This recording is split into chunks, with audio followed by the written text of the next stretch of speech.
সকালের নাস্তার রুটি এবং পরোটার সাথে চিকেন ভেজিটেবল একটা রেসিপি নিয়ে এসেছি, যেটা হচ্ছে 3টা মাত্র সবজি দিয়ে আজকে আমি এটা করব। তো এই সবজিটা কিন্তু ভীষণ টেস্টি হয়, আমি আমার ওয়েতে এটা সবসময় বানানোর ট্রাই করি।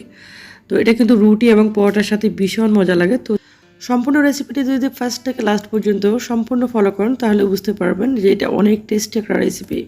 আসসালামু আলাইকুম, আশা করছি দূরে এবং কাছে যে যেখান থেকে দেখছেন সবাই ভালো আছেন। আর কথা বাড়াচ্ছি না, চলে যাচ্ছি মূল রান্নার প্রসঙ্গে। মাশাআল্লাহ, এই রেসিপিটি কিন্তু আমার বাচ্চারা ভীষণ পছন্দ করে। তো এখানে আমি একটা পাতিলে একটু পানি বসিয়ে দিলাম, আর এখানে নিয়েছি 3 রকমের সবজি, গাজর, পেঁপে আর হচ্ছে বরবটি। তো এগুলো কিন্তু ঠিক এরকম করে স্লাইস করে নিয়েছি। এখন এগুলোকে ভালো করে ধুয়ে নিয়েছি, ধুয়ে পানিটা একটু ঝরিয়ে তারপর এখন আমি দিয়ে দিলাম। পানিটা যখন একটু গরম হয়ে এসেছে তখন দিয়ে দিলাম সবজিগুলো। এই ভেজিটেবলগুলো যেহেতু একদম পাতলা পাতলা করে স্লাইস করা, এগুলো কিন্তু সিদ্ধ হতে বেশি সময় লাগবে না। তো এগুলো আমি এমনভাবে সিদ্ধ করে নিব যেন 40 থেকে 50% এটা সিদ্ধ হয়। জাস্ট হালকা একটু ভাপ দিয়ে নিব। অনেকটা মিল থাকলেও এই ভেজিটেবলটা কিন্তু চাইনিজ ভেজিটেবল না। এই ভেজিটেবলটা সবসময় আমি আমার ওয়েতে করার চেষ্টা করি, যেহেতু আমার বাচ্চারা কিন্তু ভীষণ পছন্দ করে। যাদের ঘরে বাচ্চা আছে তারা কিন্তু এই রেসিপিটি ট্রাই করতে পারেন। বাচ্চারা কিন্তু এই রেসিপিটি ভীষণ পছন্দ করে, মানে কি বলবো, বাসায় যখন এভাবে ট্রাই করবেন তখনই বুঝতে পারবেন। তো আমি ভেজিটেবলগুলোকে সিদ্ধ করে নিয়েছি, তারপর চলে যাচ্ছি পরবর্তী স্টেপে। এখানে আমি একটা পাতিলে নিয়েছি একটু তেল, আর দিয়েছি একটু পেঁয়াজ কুচি। এখন দিব সামান্য একটু রসুন পেস্ট আর সামান্য একটু আদা পেস্ট। এখানে 1 টিস্পুনের মতো দিয়েছি রসুন পেস্ট আর আদা পেস্ট, আর হাফ টিস্পুন দিয়েছি জিরা পাউডার। মানে মশলাটা কিন্তু বেশি পরিমাণে না, একটু একটু করে দিতে হবে। তারপর দিয়েছি স্বাদ মতো লবণ, তারপর দিয়েছি সামান্য একটু গরম মশলা পাউডার। তো এই উপকরণগুলোই দিব, আর কোনো মশলা কিন্তু আমি এখানে অ্যাড করব না। এখন এই মশলাটাকে একটু কষিয়ে নিব, একটু কষিয়ে তারপর এখানে আমি দিয়ে দিব বাদাম বাটা। তো এখানে আমি নিয়েছি 2 রকমের বাদাম বাটা, পেস্তা বাদাম আর কাজু বাদাম। তো আপনার ঘরে যেই রকম বাদাম থাকুক সেই বাদামটাই আপনি দিতে পারবেন। এখানে জন্য কোনো ধরা বাদাম নেই যে এখানে এই বাদামটা দিতে হবে। আপনার ইচ্ছা অনুযায়ী যে ঘরে যে বাদামটা থাকে ওই বাদামটা আপনি ইউজ করতে পারেন। তো একটু সামান্য পানি দিয়ে দিলাম যাতে মশলাটা নিচে না লেগে যায়, কারণ বাদামটা দিলে কিন্তু তলানিতে লেগে যাওয়ার পসিবিলিটি থাকে, তার জন্য একটু পানি দিয়ে দিলাম। আর এখানে দিয়ে দিলাম রেড চিলি পাউডার হাফ টিস্পুনের মতো। তো এই রেসিপিটি যেদিন আমার বাসায় বানাই, এই রেসিপিটি করলে আমার বাচ্চারা মাশাল্লাহ আর কিচ্ছু খায় না, জাস্ট পরোটা বা রুটির সাথে এটা নিয়ে খুব সুন্দর করে মাশাল্লাহ খেয়ে নেয়। তো তার জন্য শেয়ার করলাম। আসলে অনেকের ঘরে কিন্তু বাচ্চা থাকে, বাচ্চাদের জন্য কিন্তু আমরা অনেক থিঙ্ক করি যে কী খাওয়াবো বা কীভাবে খাওয়ালে বাচ্চারা সুন্দর করে খাবে। তো তারপর এখানে নিয়েছি ফার্মের মুরগি। তো এগুলোকে আমি ঠিক এরকম করে স্লাইস করে নিয়েছি, আপনাদের ইচ্ছে অনুযায়ী স্লাইস করে নিতে পারেন। তারপর আমি দিয়ে দিব এখানে টক দই।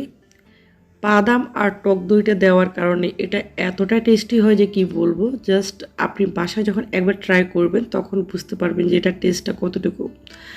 তো এখন টক দইটা দিয়ে একদম ভালো করে নাড়তে হবে।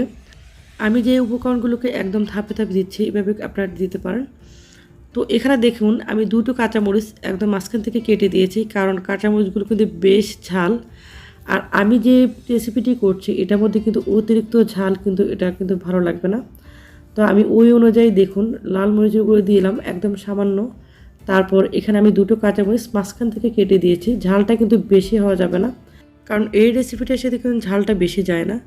তো এখানে আমি দেখুন আমি এক্সট্রা কোনো পানি ইউজ করিনি, যে পানিটা মাংস থেকে বের হয়েছে ওই পানিটা দিয়ে সম্পূর্ণটা কুক করে নিয়েছি।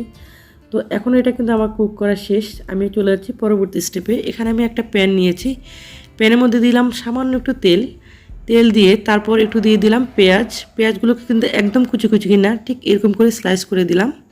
এই রেসিপিটার মধ্যে যদি পেঁয়াজটা একটু বেশি করে দেন তাহলে কিন্তু খেতে বেশি ভালো লাগে। এখন আমি পেঁয়াজটাকে নেড়ে নেব, জাস্ট কয়েক সেকেন্ড নেড়ে নিব। যারা আমার ভিডিওটি নতুন দেখছেন বা আমার চ্যানেলটি নতুন দেখছেন, চ্যানেলটি সাবস্ক্রাইব করার অনুরোধ রইল। তো এখানে আমি দিয়ে দিলাম সামান্য একটু আদা পেস্ট, তারপর এখানে দিয়ে দিব সামান্য একটু রসুন পেস্ট, একদম সামান্য দিলাম। চ্যানেলটি সাবস্ক্রাইব করে নোটিফিকেশন বেল আইকনটি অল করে দিবেন। এতে করে আমি যখন নতুন কোনো ভিডিও আপলোড দিব আপনি ইউটিউবে সর্বপ্রথম নোটিফিকেশন আকারে পেয়ে যাবেন। তো এখানে আদা রসুনটা দিয়ে একটু কিছুটা টাইম কষিয়ে নিলাম। কষিয়ে তারপর এখানে আমি যে মাংসগুলোকে কুক করে নিয়েছি ওই মাংসগুলোকে এখন দিয়ে দিব। আর আমার চ্যানেলটা কিন্তু শুধু কুকিং না, ঘরোয়া অনেক ধরনের টিপস এবং ক্লিনিংয়ের ভিডিও আমি শেয়ার করে থাকি। প্রত্যেকটি ভিডিও আপনার জন্য হয়তো কিছুটা হলেও কাজে আসবে। আমার চ্যানেলে কিন্তু টিপস অ্যান্ড ক্লিনিং একটা প্লে লিস্টে দেওয়া আছে, যে প্লে লিস্টে এই ধরনের ভিডিওগুলো সম্পূর্ণ দেওয়া আছে। চাইলে ঘুরে আসতে পারেন, আশা করছি একটু হলেও উপকৃত হবেন। তো এই মাংসগুলোকে দিয়ে এখন একটু কিছুটা টাইম আমি কষিয়ে নিলাম। কষিয়ে তারপর এখানে আমি যে ভেজিটেবলটা একদম ফার্স্টে আমি বয়েলড করে নিয়েছি ওগুলো এখন দিয়ে দিব। তো এটা একদম ফার্স্টে বয়েল করে রাখলে কি হয়, পানিটা একদম ঝরে যায় আর রেসিপিটাও ভালো হয়। তো আমি আজকে যে ওয়েতে একদম ফার্স্ট টু লাস্ট পর্যন্ত আপনি দেখুন, একদম যে ওয়েতে করেছি এই ওয়েতে যদি করেন তাহলে আপনার এই ভেজিটেবলগুলো একদমই ভাঙবে না, একদম আস্তে আস্তে থাকবে আর ভেজিটেবলটা কিন্তু দেখতে অনেক সুন্দর দেখা যাবে। এখন আমি ভেজিটেবলগুলোকে দিয়ে কিছুটা টাইম কিন্তু এটা কুক করেছি, করে তারপর এখানে নিয়েছি cornflour, just 2 table spoon cornflour নিয়েছি, একটু পানি দিয়ে দিলাম। তো এখানে আমি কর্নফ্লাওয়ারটা এখন দিয়ে দিলাম, আর ঠান্ডা পানি দিয়ে ভালো করে মিক্সড করে তারপরে দিয়ে দিলাম। কর্নফ্লাওয়ারটা কিন্তু একদম সরাসরি দিয়ে দেবেন না, অনেক সময় কী হয় কর্নফ্লাওয়ারটা যদি সরাসরি দিয়ে দেওয়া হয় তাহলে কিন্তু এটা দলা পেকে যায়। এই জন্য ঠান্ডা পানি দিয়ে গুলিয়ে তারপরে দিতে হবে। তারপর আমি এখানে দিয়ে দিব একটু পানি, হালকা কুসুম কুসুম 2 কাপের মতো পানি দিয়েছি। তবে আপনারা চাইলে কী করতে পারেন, একটু পানিটা কিন্তু আগে দিয়ে কুক করে লাস্টের দিকে এই কর্নফ্লাওয়ারটা দিতে পারেন। আমি কর্নফ্লাওয়ার সাথে পানি দিয়েছি, আবার সাথে একটু এক্সট্রা পানি অ্যাড করেছি। এখন এটাকে আমি ভালো করে কুক করে নিব। এটা কিন্তু ফার্স্টে কিন্তু আমি সিদ্ধ করে নিয়েছি, তারপর যখন ভেজিটেবলটা দিয়েছি তখন কিন্তু একটু ভালো করে কষিয়ে নিয়েছি। এই জন্য কিন্তু পানির পরিমাণটা একদম বেশি পরিমাণে দিতে হবে তা না, অল্প দিয়ে জাস্ট চুলাটাকে মিডিয়ামে রেখে কুক করে নিতে হবে। তো আমি এখানে কিন্তু মাঝখানে একটু লবণ অ্যাড করেছি, আমি কিন্তু লবণটা কিন্তু অবশ্যই বুঝে শুনে দিতে হবে। তারপর এখানে দিয়েছি 1 টিস্পুনের মতো চিনি, যেহেতু আমি টক দই ইউজ করেছি আপনারা দেখেছেন। টক দইটা দেওয়ার কারণে এই চিনিটা দিলে এটার টেস্টটা অনেক ভালো আসে। তো এখানে কিন্তু লবণের পরিমাণটা আমি আবারও বলছি অবশ্যই কিন্তু বুঝে শুনে দিতে হবে, কারণ লবণটা কিন্তু যেহেতু মাংসের মধ্যে দেওয়া হয়েছে তাই অবশ্যই বুঝে শুনে দিতে হবে যেন লবণটা বেশি না হয়ে যায়। লবণ কিন্তু বেশি হয়ে গেলে এটার টেস্ট একদমই শেষ। তারপর একদম লাস্টের দিকে দিয়ে দিলাম 4টা কাঁচামরিচ। এই কাঁচামরিচটা দিলে এটার ফ্লেভারটাও সুন্দর আসে, খেতেও ভালো লাগে আর দেখতেও সুন্দর লাগে। তো আজকের রেসিপিটি যদি এতটুকু ভালো লাগে লাইক কমেন্ট শেয়ার করতে ভুলবেন না। আর একটা অনুরোধ রইল, সেটা হচ্ছে আপনার ফেসবুকে একটা শেয়ার দেওয়ার অনুরোধ রইল। যারা আমার শুভাকাঙ্ক্ষী আছেন তাদেরকে আমি অনুরোধ করছি। অনেক আপু ভাইয়েরা আছেন যারা আমার ভিডিওগুলো শেয়ার দেন, গত ভিডিওটা মাশাআল্লাহ 58টা শেয়ার দিয়েছেন।